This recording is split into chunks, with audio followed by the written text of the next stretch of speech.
Hello, this is the luckiest maths teacher in the world. Thank you so much for tuning into this video in which we will graph cubics in expanded form. You will get equations of this form and need to turn them into graphs. So to do that, you need to know these four things: orientation, Y-intercepts, X-intercepts, and turning points. Now for the turning points, you can just estimate them at this point. We don't yet have enough knowledge to calculate them. That requires knowledge of calculus. The other three, however, you will be able to determine. So firstly, the orientation of a cubic is totally determined by A, the leading coefficient. If A is positive, the cubic goes up to infinity on the right and down to negative infinity on the left.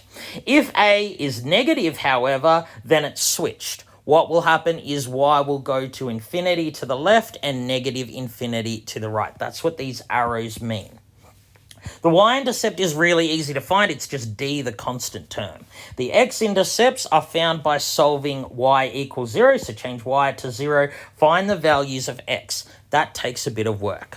Now, when you're finding the X-intercepts, you also have to note this fact here.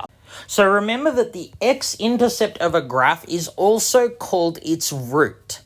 And roots have their own degree depending on whether x minus a is a factor, x minus a squared is a factor, or x minus a cubed is a factor. So if the root has degree 1, if it's basically only one intercept, then it cuts the axis like this or this. If it's a double root, then what will happen is at A, it will bounce either this way or this way. So that's a double root, and a triple root has a wiggle. It's actually technically called a stationary point of inflection. It goes from being concave this way to concave that way.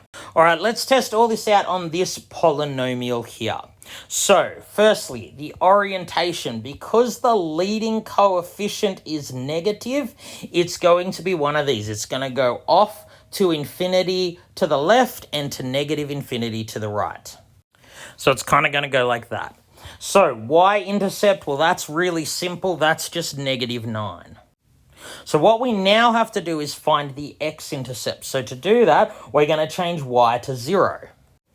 So remember, to solve a cubic equation like this, you first need one of the roots or the solutions. Now, I suggest when you're graphing, you use your graphics calculator to get an idea of what the graph looks like, but you can also simply read off one of the X-intercepts.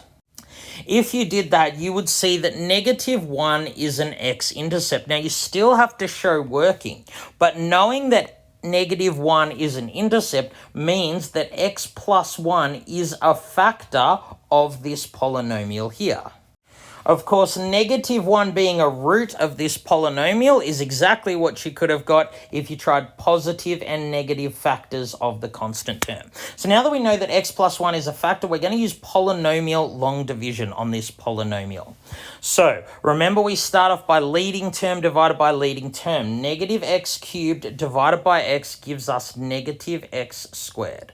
So then we multiply (x squared by x, (x squared by 1). Remember, to find the remainder, we subtract. So 5x squared subtract x squared gives us 6x squared. So then we divide that by x to get 6x.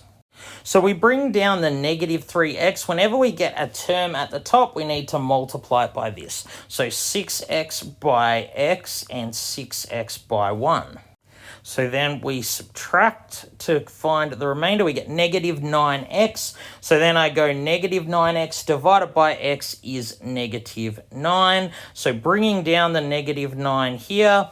And now if I multiply -9 by x and -9 by 1, I get exactly the same thing, -9x minus 9. So the remainder for this whole thing is 0, which is what I expected because I know that x plus 1 is a factor. So what I found is that y is equal to x plus 1 multiplied by this. So now I factorize this into a linear times a quadratic. I can just factorize the quadratic. So making it easier for myself, I moved this negative out the front, so I got just a monic quadratic, and then you can just factorize in the usual way, two numbers that multiply to this and add to this. So this is my final factorization. So indeed, -1 is a root, but positive 3 is a double root. So this is what's going to happen. The cubic's going to come down here. It's going to cut this because it's a single root at -1. It's going to keep going down and hit the Y-intercept. At some point, it's going to stop and turn around. It's going to come up and hit the x-axis at x equals 3. But because this is a double root, it bounces off and it goes in that direction, which we figured out from the orientation. All right, this is the graph. Thank you so much for tuning into this video. This has been the luckiest maths teacher in the world. Have a great day.